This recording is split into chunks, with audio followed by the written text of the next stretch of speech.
Hey there, it's me, Vasudha, and I'm so glad that you're here today. Yes, we've been on CBSE NCERT's Chapter 4, which is all about psychological disorders. So far in our conversations, we've explored what abnormality is all about. We even went ahead to understand the approaches to abnormality and discovered the psychological, biological, cognitive, and physiological approaches to understanding abnormality. Up ahead, we also discovered the 4Ds. Guys, I'm so curious to know if you remember what the 4Ds are all about, and I'd be happy if you could pin those 4Ds for me in the comments section below. I would love to come back and engage with them with you. As we move ahead with today's lesson, it's going to explore the reasons why these disorders occur to some individuals and not to the others. Let's start with a conversation on genes. So, guys, when we explore the concept of genes is something that gets transferred from our ancestors to parents, of course, to us. And as it cascades down to the progeny, it may be a faulty gene. Our ancestors could have carried these genes of disorders for anxiety or depression, even mania, as well as schizophrenia or amnesia, and many other disorders. These genes, as they get transferred to us, they rest in and within our biological body. However, what's important to note is that these genes within itself cannot express themselves or manifest as a disorder in itself. It needs to be activated, and the activation, which is the trigger for it, is through the environmental stress. So, yes, any kind of stress which is intrinsic or extrinsic is something that actually leads the doorway to activation and manifestation of this gene as a full-blown clinical disorder. So, I suggest that it is almost imperative to know how to learn and regulate your stress, be it emotional, physical, or biological, whatever stresses that you experience in your everyday. So guys, it is so important to learn how to regulate your stress and also know how to pivot, calibrate all the events that create this stress in your everyday. It's just knowing how to regulate one's emotions can go a long way in helping us to truly regulate the stressors that come our way and also deal with them efficiently and effectively. The perspectives we take to understand our everyday also play a vital role in helping us keeping those faulty genes sleeping and not awake. So having said so much, let's just get out ahead and explore today's lesson together. Let's look at this approach together. This approach is more of an interactional approach between your internal body, the physiological body, as well as the external, which is the biological body. Okay? And within this approach, it suggests that abnormality is something that it kind of comes out of the interaction of the biological as well as psychological and socio-cultural factors. So it is not just you having the faulty gene within, but it is also the psychological forces in terms of the perspectives we take, how we think of the world around us, as well as the society around us largely that guides and determines how we think, feel, act, and behave. All of this together interact, and this is the reason how a psychological disorder could possibly develop. Right? It goes through three different stages. It has three components. All components, when triggered by a stressful situation, is what causes to the rise of the abnormality within an individual. So it sets out with a diathesis. What is a diathesis? It is actually the presence of a biological aberration which may be inherited. So like I said, it is the gene which is inherited from the ancestors, which is the reason why you feel, which is the reason for the outset of the disorder itself, biological. Then, of course, there is predisposition or vulnerability. Vulnerability means towards the circumstances which we may experience, right? We develop a psychological disorder because we are at risk or we are predisposed to develop that disorder. So it gets us to, be in that kind of range where anything that happens in our everyday can actually trigger the gene within and actually get it to be in a place of a clinical kind of a space where it gets manifested clinically. Okay. And of course, there are stressors. So all of these stressors which exist in our everyday, they are pathogenic in nature from the environment that could lead to psychopathology, guys, which is the reason how this disorder gets developed. So at any point in time, this disorder to develop fully needs to go through diathesis. Diathesis is just the presence of the faulty gene. You could have predisposition or vulnerability towards it. Why? Simply because you have the diathesis. Stresses is what exists in the external world, which can create this disorder to be triggered, right? And it kind of gets you to a place of exposing you to the disorder, right? Once there is this exposure, that predisposition which you had towards a disorder is at a big risk, and it could evolve eventually into a psychological disorder. This is how all disorders get full-blown and clinical in their nature. So this model, if you can see, has actually been kind of, it's existed for a while, and it is the reason why all of these anxiety, depression, schizophrenic disorders get manifested in individuals. So if you look at the small little figure right here, it speaks about vulnerability. All of this vulnerability exists because you have this, gene for the brain disease or early learning experiences which you've experienced, or bad family dynamics which you've experienced in your childhood, right? Or some form of brain disease which you've acquired through childbirth, or some genetic factors, which is of course the faulty genes, all of which makes you vulnerable. So there is a diathesis for all of this. The predisposition is the vulnerability itself, which gets you to be in a weaker space than the others who may not have these diatheses in life. And yes, of course, stressors which exist intrinsically and extrinsically, which is internally or externally, could be responsible for you for creating this stress. So poor self-understanding, poor understanding of others, not quite dealing with your emotions effectively, experiencing stressful situations repeatedly for at least 6 months, for a prolonged time, right? Wherein you're not taking care of the intensity of the disorder. All of this creates social stress, right? And even the family dynamics, which could create a stressful situation. All of this could result in the disorder becoming clinical and fully developed. So this is how the diathesis stress model operates, guys, and this is how the interaction of not just biological but psychological and sociocultural factors also become responsible for the creation of this disorder. So it's usually said that a disorder to be full-blown, clinically, it must keep increasing in its intensity for 6 months. So if for about 6 months you're unable to deal with this disorder effectively, it could lead to the rise or the development of a clinical disorder. It is so true that all of us experience anxiety in our everyday, but this anxiety may not necessarily be an anxiety disorder, right? So for it to be claimed as an anxiety disorder, it must go through the 6-month mark, wherein the intensity keeps getting more and more, and it comes in the way of your daily functioning, in the sense that it does comprise of the 4 Ds. If it manifests with the 4 Ds over a period of time, that is how we know that it is clinical in nature, and you definitely need to seek out for help and get the required support so that the intensity could reduce. You could come to a point wherein you are able to deal with it more effectively and come back to daily functioning of life. So that, my friends, is how a disorder gets manifested in the individual and gets full-blown clinically and needs help. I hope that this was informative for you to understand how disorders exist and they get triggered, as well as when is treatment necessary.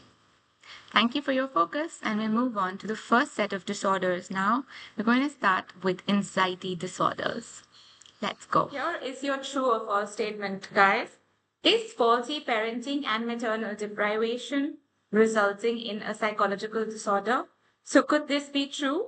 Is the correct answer true or false? I'm going to give you 30 seconds to answer this statement. The correct answer is true. It is very true that any kind of faulty parenting and maternal deprivation can easily result in a psychological disorder. We'll move on up ahead. So now is the time to deep dive into disorders. This is what you've been waiting for. And this year, for the purpose of CBSE and NCERT's insight into disorders, there are 5 disorders that we will explore together. What these disorders look like, let's take a look. This year, we're going to be exploring anxiety disorders, somatoform disorders, which are related to your body, dissociative disorders, which are related to your memory and sense of self. We have mood disorders, which are associated to your emotions, and you have the mother of all disorders, which include hallucinations and delusions, and this is called as schizophrenia, guys. So, moving up ahead, we will first go ahead with exploring the first set of disorders, which are to do with anxiety. So, I'm curious. All of us experience anxiety in our everyday, but the way it manifests in our bodies is very different from me, probably different from my friend or another friend. What are the reasons why all of us experience anxieties very differently? Why is it that it manifests with more ease in somebody and more intensely with another individual? Are there any reasons why anxiety expresses itself differently? And more importantly, what are these symptoms of anxiety which you experience? Let's begin to understand this by activating an anxiety-provoking situation. So the last time you felt anxious, let's say it was before a Viva practical exam or before your exam which you were to appear for at school. Or maybe you got bad marks and you had to show those marks to your parents. Was that an anxiety-provoking circumstance? Yes. And in that circumstance, how is it that you felt? Let's think of those feelings and list them out on this collaborate board that I've created for you. Here we go. So whatever experiences of anxiety or any symptoms that you would have experienced, I would like for you to pin them in the comments section below, and we'll look at it once when you've pinned them. Please list any 3 symptoms of anxiety that you must have experienced while undergoing that circumstance or situation. So guys, from whatever you've listed so far, anxiety is basically identified by a very diffused state, right? It is diffused and fuzzy and cloudy, and we don't really know what is it that's making us feel so uneasy and uncomfortable, right? That is why it has a tendency to be very vague. Okay, this vagueness creates feelings which are very unpleasant in nature because you don't quite understand what is it that's happening with you, but you just feel very uncomfortable and uneasy, right? And it sort of gets accompanied by these feelings of apprehension and fear. We're not very sure of why we're feeling fearful, or we're not very sure of why the apprehension is crawling in, but it leaves us feeling diffused and vague about whatever it is that's occurring to us at a moment in time. I'm pretty sure that the symptoms which you listed of anxiety resonate with what I just shared with you. Here are some of those symptoms of anxiety.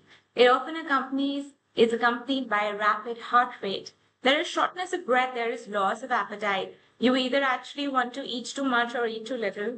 There is this fainting that you experience. There is, of course, a lot of dizziness, right? Because you feel that you'll just pass out, or, because you can't tolerate your reality. It feels too much to take. Yes, of course, there is sweating, so you experience sweaty palms and feet all the time. There is a lot of sleeplessness and frequent urination. So if you're experiencing either 4 or 5 of these symptoms, there could be a reason why you're experiencing anxiety. Now, anxiety has certain types, guys. There is GAD, which is understood as generalized anxiety disorder. There's also panic disorder. There are phobias. There is obsessive compulsive disorder, which I'm sure most of us have heard about thanks to COVID. And of course, there is post-traumatic stress disorder. So with these 5 interesting types of anxiety disorders, I'm sure you're eager to explore these. Please note that in the course of doing these themes, you might get the sense that you have one of these, right? But the differentiator is that all of us experience anxiety in our everyday, or some form of panic, or a little bit of phobia or obsession with something, or a compulsion with something.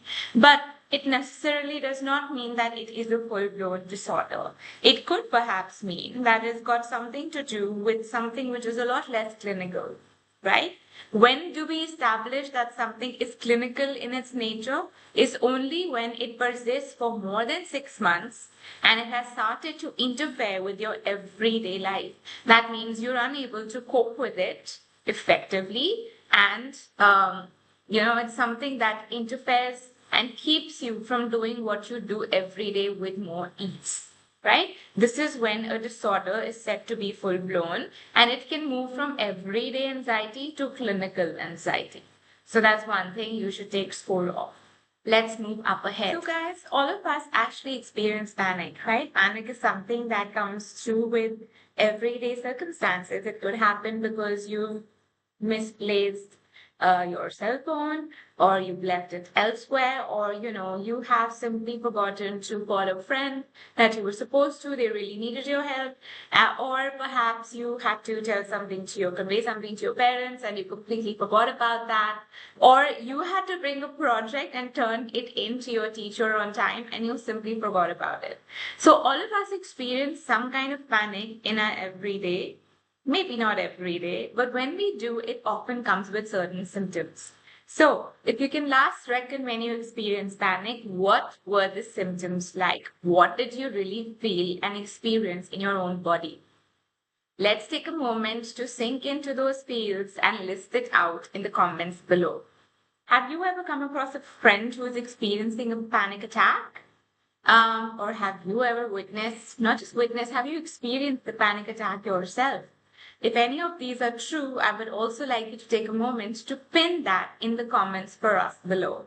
So a panic disorder, guys, essentially is basically recurrent anxiety attacks. Recurrent means that they come one after another, and it usually has like an ebb and flow wherein it keeps going up for a long time, and then it kind of lapses and comes, like the flow comes about, right? So it's very intense. It's experienced so intensely that some individuals might feel that they're having a heart attack, because the heart also begins to race and you could possibly palpitate, right? It happens in a very unpredictable manner, which is like an overwhelming feeling. If you've had any episodes of this, you will understand that it has no reason why it really occurs. It just comes out of the blue, right? And it stays around for like a little while. It lapses. It can always often be anywhere between 15 to 30 minutes to even an hour, which is very scary for some of us. But that is what a panic disorder feels like. Right? In a panic attack, the common symptoms of the attack are shortness of breath. You feel this heaviness and congestion in your chest, and you feel like you're unable to breathe. Okay? There is this dizziness because you feel faint and you feel like you probably just fall off. Of course, there are palpitations because the heart beats irregularly, and you feel a sense of choking and nausea. Right? Because you don't know why this is happening. It's a diffuse state and you just feel nauseous. Like you want to throw up because you don't understand what's happening with you. There is uncomfortable amount of chest pain, discomfort, and a sense of absolutely losing control over the situation. That's what a panic disorder feels like, guys. Okay, these are some of the symptoms. You can always underline them in your textbook. It'll be great if you can highlight it and learn any 5 of these symptoms alongside the definition, which is going to be imperative for your board exam. Up next, we've got phobias. So there are all kinds of phobias out there, and there are 3 which have been identified by APA. And interestingly, guys, these phobias have something to do with our conditioning. Right? It could happen either straight off from childhood, or it could be something that we've picked up through observational learning, or we've had some kind of experience of our own which was not very pleasant, and it made you question whether if you're safe around whatever is this phobic object, right? We can have phobias not just with objects, we can have these phobias with people as well as certain, events, circumstances as well. So some places and spaces can also activate these phobias. Now, what are the types of these phobias exactly and their symptoms is what we'll look up ahead. Let's look at the phobias, which are 3 in its type. These phobias are basically irrational fears, right? They are about specific objects, peoples, or situations, but it's so important to understand here that these are irrational. There is no reason why we feel the way we feel about them. It's just that we feel this way for it, right? So let's look at the three types now. The three types are specific phobias, social phobias, and agoraphobias. So specific phobias are very intense phobias and they are very irrational in their nature, and they are for animals, humans, and for enclosed spaces. Okay, so there could be, for example, some people can have a fear of rats, some people can have a fear of black dogs, some people can have a fear of crows and sparrows, right? They're very irrational, they come from nowhere, usually from observational learning though, right? And seem to be very intense. Like when an individual sees something like this, they just shut down. They either freeze or they don't enter a space, and it can terribly come in the way of their everyday living, right? Now, social phobias, on the contrary, are the second type of phobias, and these phobias are about a lot of incapacitating fear, right? Like there is crazy amount of fear and embarrassment. So you feel embarrassed about whatever it is that you are experiencing while dealing with others. So, socially, when you interact with someone, you have this fear that you will probably, embarrass yourself in the interaction, or you will probably say something which will not be well received, or that will make a fool out of yourself, that other person might think that you're not smart or worthy enough. So it is that incapacitating fear that keeps you from social situations and keeps you socially awkward and withdrawn, right? So that is a social phobia which a lot of us experience in our everyday circumstances, but it is a phobia for real when it is clinical in its nature, and it really keeps you away from people in general and social situations. Then, of course, there is agoraphobia, which is all about the phobia of entering unfamiliar situations. Let's say your best friend has invited you to another friend's party.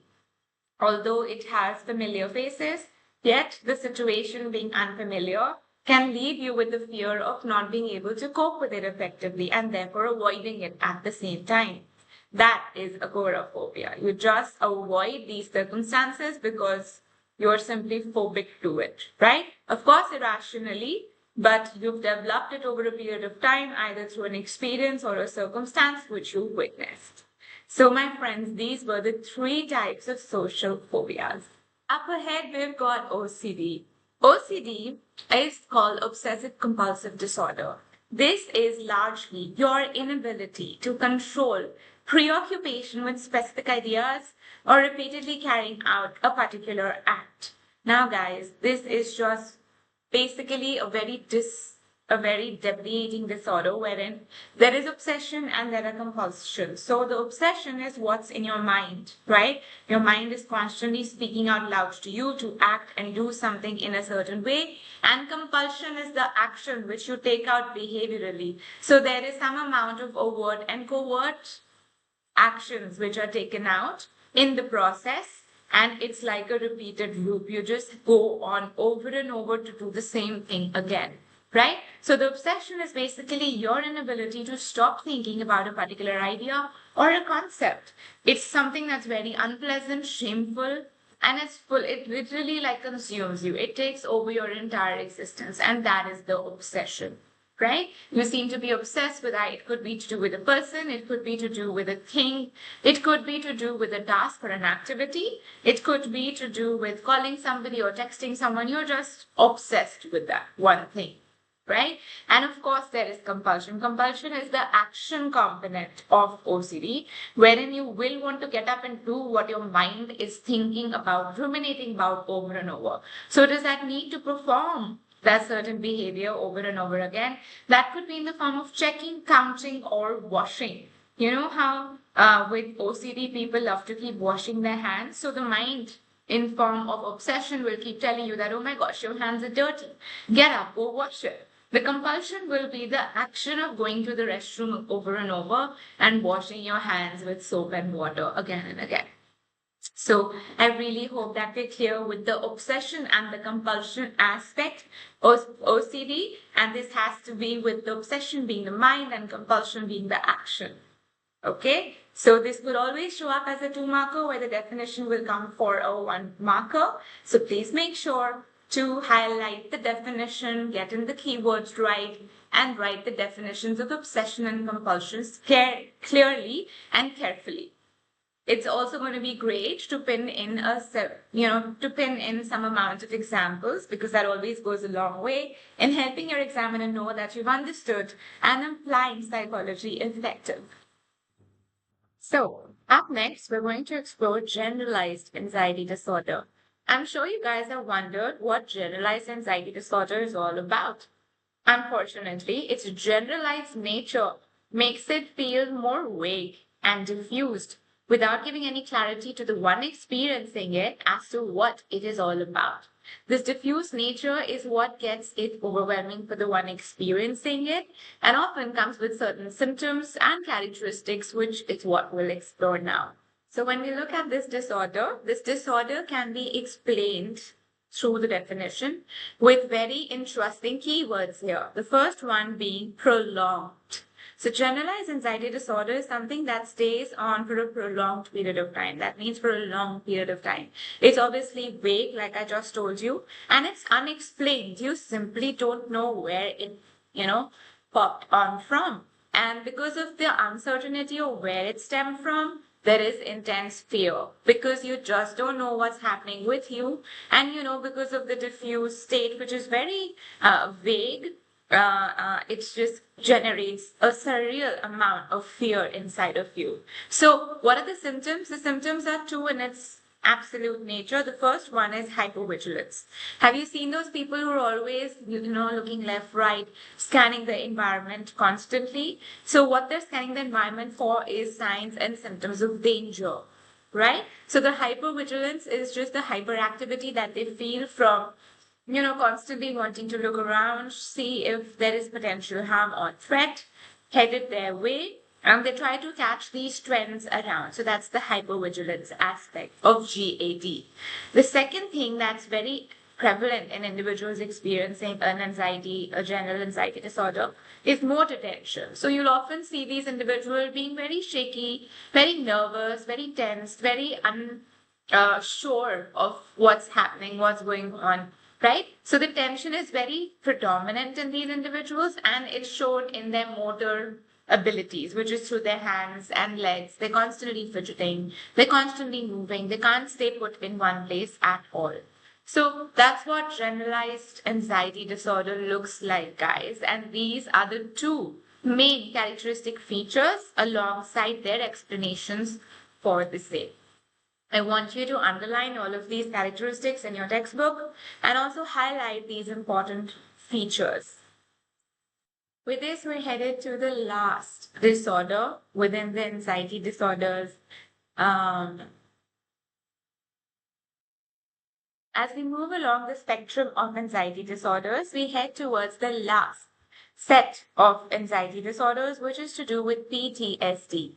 This is called as post-traumatic stress disorder, and this disorder is related to a lot of trauma that we may experience as a result of the stressors that are ongoing in our lives, right? So basically all of us could, have these events in our lives which have a lasting impression upon us, and they, tend to create a lot of disharmony and unease, a lot of lack of ease, a lot of lack of ability to understand what's going on with us, right? It's overwhelming. And it can somehow lead you to have a lot of recurrent dreams about that incident, or leave a lot of flashbacks in your mind, which might come to you while you're studying, or while you're eating food, or while you're going out for a run, or of course even dreams for that matter. And it results in impaired concentration, which means that you're unable to deal with whatever it is that you have to focus on with concentration effectively. All of this results in emotional numbing. Emotional numbing is that aspect wherein you become a little distant from your own emotions and you're unable to deal with them effectively, right? You basically just avoid emotions, get neutral. You kind of have a blank face, usually when you get emotional numbing. And that's what the post-traumatic stress disorder looks like when it gets manifested in an individual. With this, guys, we come to the end of anxiety disorders. These disorders were 5 in their types. I would like you to take a moment to please go to the comment section and pin some symptoms of GAD, of phobias, and OCD, which is obsessive compulsive disorder, for me. This will help me understand as to how good I've been in letting you know what are the symptoms of these disorders alongside their definitions. So with that, we come to an end of today's conversation on disorders. Tomorrow, when we meet, I will be interested in taking you through a lot of disorders which are to do with the body, and these come under the bracket of somatoform disorders. So long, guys. See you soon. Bye-bye.